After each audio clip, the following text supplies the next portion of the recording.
40.4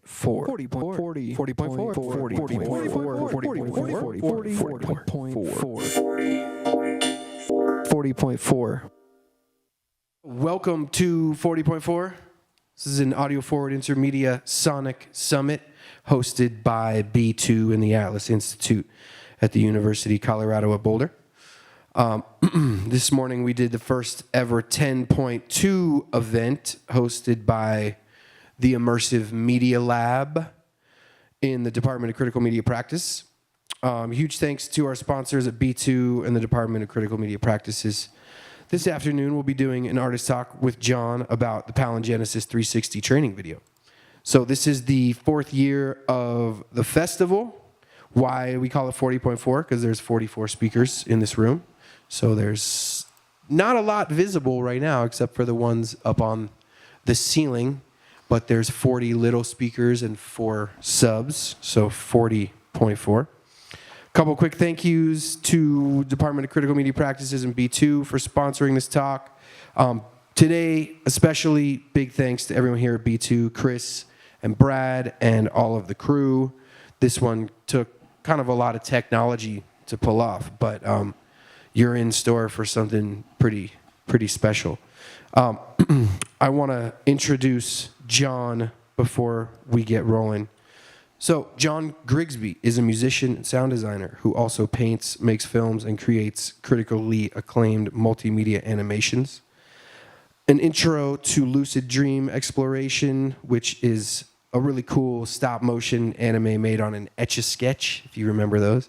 And then also Plato's Allegory and Clay have both been featured in film festivals worldwide. Coming mostly from a background of traditional hand-drawn and stop-motion animations, Grigsby has recently been focusing more on using cutting-edge digital tools. So we're going to see some pretty cuckoo bonkers things here. In recent years, when not on the road as the bassist for Gregory Alan Isakov, he's been busy working on the PALINGENESIS project.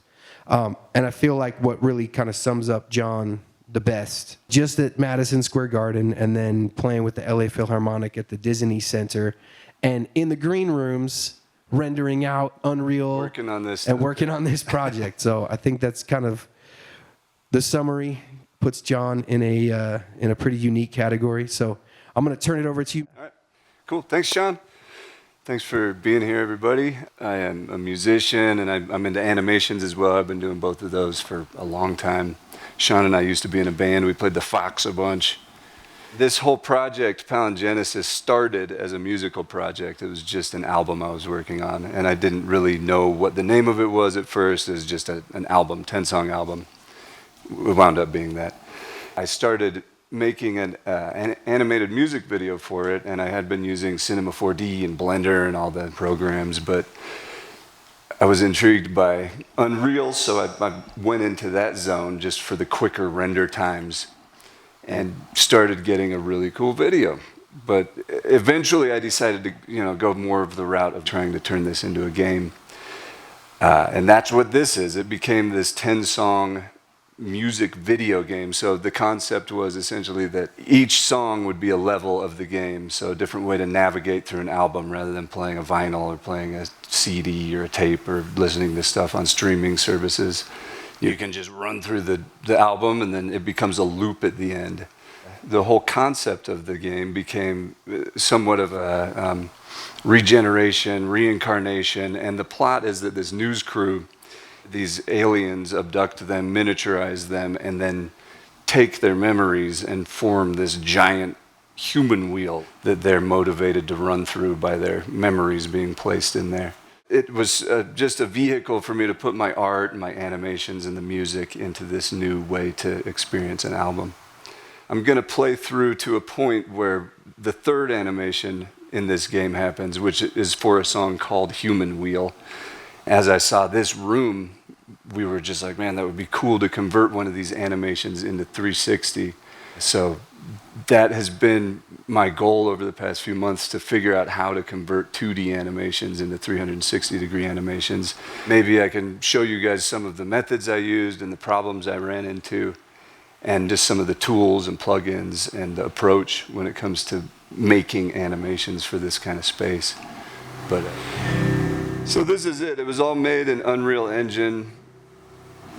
Imported all the songs in here and just tried to experiment with different ways of showing the songs level to level. You know, some of them are soundtracks to the visual aspect of it, and other songs become more elements to the scene, like a boombox or a speaker that the music is coming out of, so you can move around the sounds.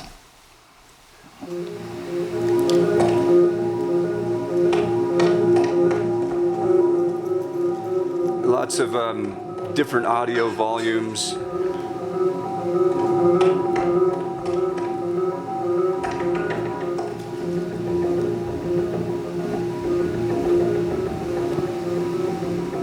Yeah, experimenting with different audio volumes down here where you could hear that there's high pass and low pass filters happening as you get into different areas of the game. And also messing around with different spatial sounds, so, you know, adding different attenuations to volumes, like this piano has this attenuation volume around it. And that's actually part of another album I'm working on that relates to this whole project.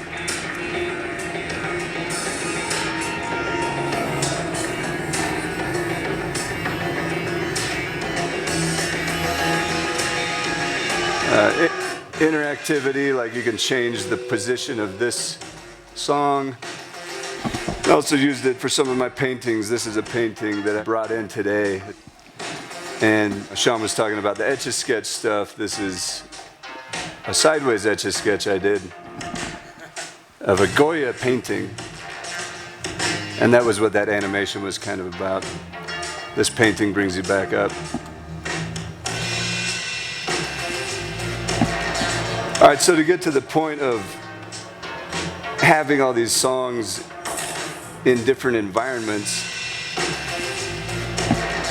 Yeah.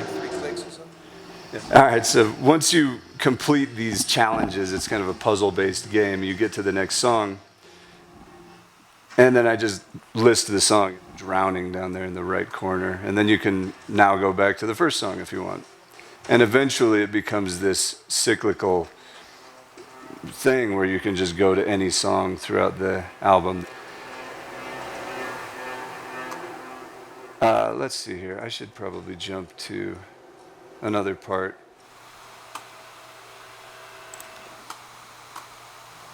This was going to just be one music video for one song, but then I started branching out past this world and doing the whole 10-song music video game concept. This was some film burning I was experimenting with on an old 8mm film projector, just taking the film and slowly pulling it through. You know, the sphere is audio reactive. And here's one of the first animations. You can see the little alien goes in there, shrinks down. Then you see him on the screen. He appears in here. He's coming in as like a 9-to-5 worker to monitor these news crew people, whoever else is in there, make sure they're generating energy.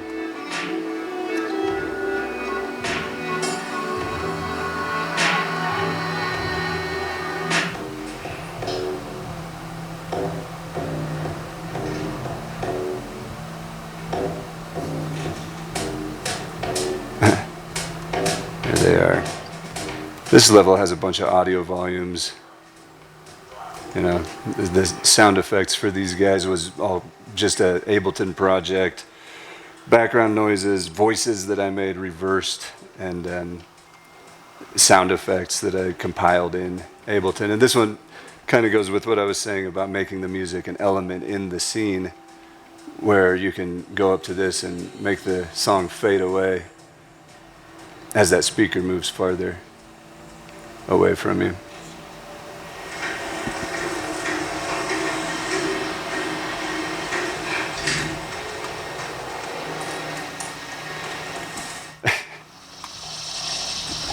There's giant spiders.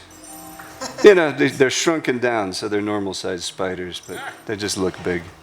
All right, this is the second animation. But I'm going to get to the third animation is the one that we converted, so I thought that I'd just get over to that area.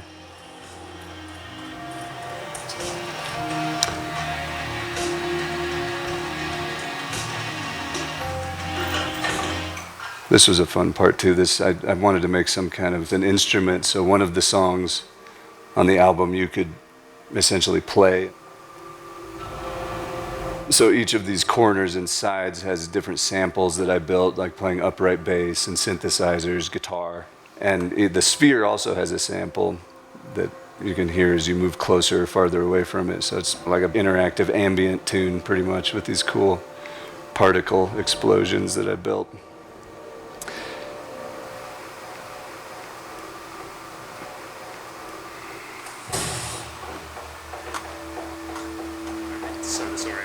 Yeah. Here's another fun one. I tour and I work on videos a lot, and I was working on something in Zurich, just filming some stuff. And since this character is the cameraman from a news crew, I thought it would be fun to make kind of an interactive computer. And I just took some footage and screen recorded myself editing this footage from another music video I was working on in Premiere. That fires up when you go. And, you know, again, this is the song for this environment, but it's just coming out of that speaker. I produced a whole nother ambient track that plays in the background here.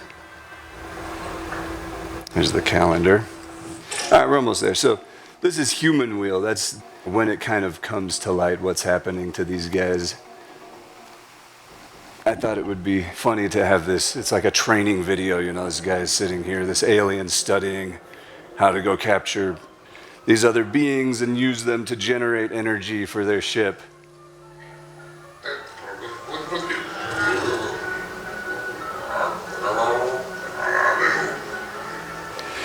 And so this is all just a combination of motion capture data and keyframing animation. All done within Unreal, and I sculpted a lot of these characters using ZBrush and you know, some VR sculpting tools. So that is the training video, but that's the video that I converted. So I wonder if we could switch over and just take a look at what it looks like in the 360 environment at this point. Cool. All right, so here it is. So this, I took that two-dimensional animation and recomposited the whole scene for 3D, which was somewhat challenging because when you're making an animation that's just for a flat screen, you don't really have to think about the animations that aren't happening. But once I started getting into this, I realized that everything mattered, you know, the stuff that's behind the camera, the stuff that's above the camera, below, everywhere. So you really have to think about a lot more. So here it is. This is the training video in 360.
I made two versions. I had one where it worked, where you kind of have to turn to look at the other thing, but I decided I didn't like that, so maybe we'll play the other one later where it ends here.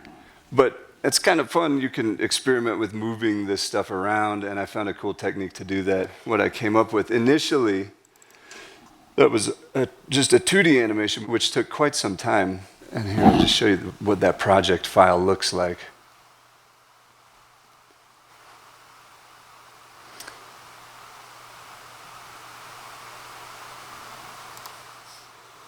So this is it, timeline animation, a lot of keyframing, a lot of different elements in these scenes that I put together. So for this one, there's just this little camera component that captures the scene just from that one angle.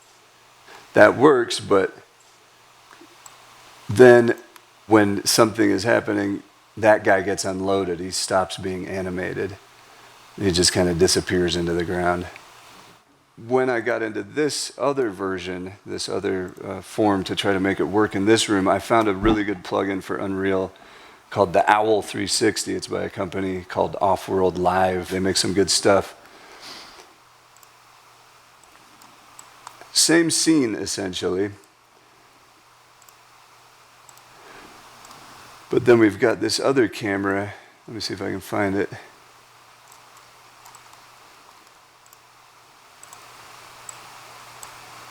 Oh yeah, there it is. This cool looking camera that they have.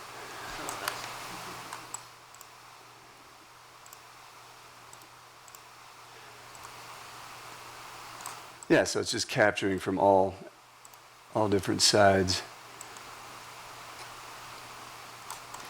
But that was where the problems came in. I needed to go back in and redo all of these characters' animations for the entire clip. You know, as long as it was happening, all this stuff had to be happening. Or the aliens, their animations needed to be constantly playing. Yeah, and the buildings even, I had to go back in and add more. You know, a lot of this stuff is kit bashed, which is just taking different elements and piecing things together. A lot of these are 3D scans, or, you know, some sculptures I made. These dudes are VR sculpts and ZBrush detailed. I had to go back in and do some upscaling and anti-aliasing after I rendered these image sequences out. And then I brought it over to this computer to finalize all the clips, and I finished the edit in After Effects. Oh yeah, so this is what these videos look like. It's very bizarre editing for this format because it's 10,880 by 1080. You know, like say you're working in this sort of environment and you decide you want something to be there instead of there. I thought that I would have to re-render the animation, go back to Unreal, and then bring it back in, but it crossed my mind that this is just like a big ribbon, and you could just take the video. So I've just taken this animation, you know, this long 880 by 1080 video, duplicated it, and then I parented this duplicate video to this one. So if I want to move this alien from the center to the left or to the right, you can just move it over, and then it becomes a loop, because you need the edges to match. Thought that was a nice way to fix that problem. But yeah, that's the workflow. I went in to the 2D animation, replaced it with the cylindrical, and actually initially I made it in an equirectangular, which is more for a dome, and Sean and I came in here and played it and could hardly see any of the characters. It was so zoomed. So when you're working in these spaces, you really have to keep in mind the aspect ratio and really tailor the video to the space that you're working in. You know, the other cool thing about this theater is the ambisonic audio. What I had done initially was build this Ableton project. How many tracks is it? It's a lot of tracks. This is the sound effect project for the training video.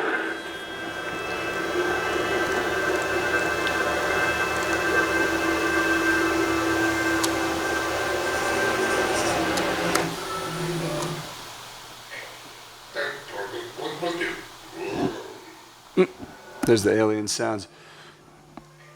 Lots of sounds just layered. You know, the ship sounds are, I can't remember how many tracks those were, but in order to get it to work in this situation, we're using the envelop plugin. And so we needed to get all these stereo painters on these tracks, but it's so many tracks. I initially tried just adding that painter to the whole thing, and it was not working well. So I went through and just consolidated my project to have ship noises for one group, alien noises for another group, and all the different elements just in groups in Ableton. So that brought it down to all of these in a nice little contained, I don't know how many, like 15 tracks. And then from there I went through and just mastered each of those tracks, just added compression, expanding, and pretty much had just all of these individual mixed tracks. I brought them back into Ableton, and then that's what we have on this computer, so that I could add the envelop source painters to it and start to work with spatializing where the sound was happening at the specific part in the animation. Check, check. Well, I think we should actually watch it one more time with the updated vid I just dropped in. And for everyone that's here, I think it might be better if you stand up, because you're kind of locked where the chair is pointing you. So feel free to stand up. And right here in the middle is kind of the sweet spot, because we're using ambisonics. So the sound is going to kind of have the best image if you're closer to the center. But it also does some cool things around the side. So feel free to move around a little bit. So let's watch the video one more time, and then we'll have some time for questions. For the Q&A, I'll bring the mic around if you don't mind, because we're broadcasting and streaming all of this. So let's check the video one more time. All right, here we go.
I think this might be the only venue for like 1,000 miles that we could check something like this out. I think you're some of the first people in the world to actually see this in its final form. We did just crank the Super Sub channel by like 6 dB. The Super Sub is a good audio channel. I just pulled up the machine that's running the Spatial Sound. So there's the Super Sub channel, but maybe you want to just real quick step through and then we'll have another question or two. Can we solo Super Sub? I don't see why not. What's that? There's only 3 R's in it. Needs a few more R's.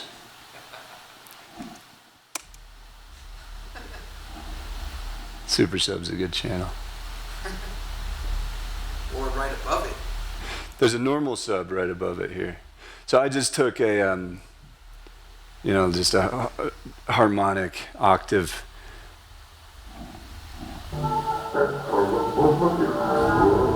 So yeah, these two channels, Sean routed these to go just straight to the subs. So they're just playing in mono out of the subs. That one has a lot of The sub channel has a lot of higher It does. frequencies. Yeah, we could roll it off a bit. But maybe that's how it was mixed. Maybe that's how it's supposed to. Well, it could be down here. I mean, Supposed to that's mix. what we were kind of going back and forth. Do we want more highs within that? Because those highs are happening also in all the tracks that were mixed to have the panning on them. And what that is just a lot of automation. You can see this panner down here. So I would just go in and change the location of these. And just using my imagination, because I don't have, most people don't have a space like this to mix in. I was fortunate to get to do some of the mixing in this room, but, usually you're just mixing with headphones or monitors or, laptop speakers. Hopefully not, but that works. But, you can kind of imagine you've got the panning around, this is front, back, sides. And it's just fun. I mean, you've got elevation too. You can move the audio up and down in the space, just have it panning all around. These are those groups that I was talking about. So each one of these is one of those groups from this project file, already mastered, mixed and mastered individually. And then all I had to do in this project was just focus on the panning. So it's just a ton of tracks with all this stereo panning or ambisonic panning going on, and a lot of automation. And that was that. I mean, that's pretty much the last step in this whole process.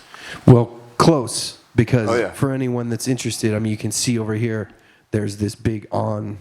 Yeah, so this is connected to this little MIDI trigger down here, just this one tiny little MIDI note that hits this max patch, and then this is sending over to Resolume, which is what we're using to map these 6 projectors onto the scrim. So that's the bridge. So on Friday, I'm going to release this thing in the equirectangular version, which is more like a dome video, so you can watch it in VR, or you can use your phone to kind of pan around the video as you're playing it. All right, cool. So let me just also plug the game up here on Steam on John's site, and also plug Friday night. It's going to be the last event of the festival this year. We're going to have a live event in this space at 7 o'clock. It's totally free, open to the public. There is a registration link on Eventbrite. So if you know you're coming, please register. We're going to have some pre-recorded music. We're going to play this for sure. And then we're going to have a live electronic music set. So it should be a pretty cool event. But can we give John one more hand? Thank you, John. Thank you. Thanks for being here, everybody. Appreciate it. Have a good day. Thanks so much. 40.4 40.4 40.4 40.4 40.4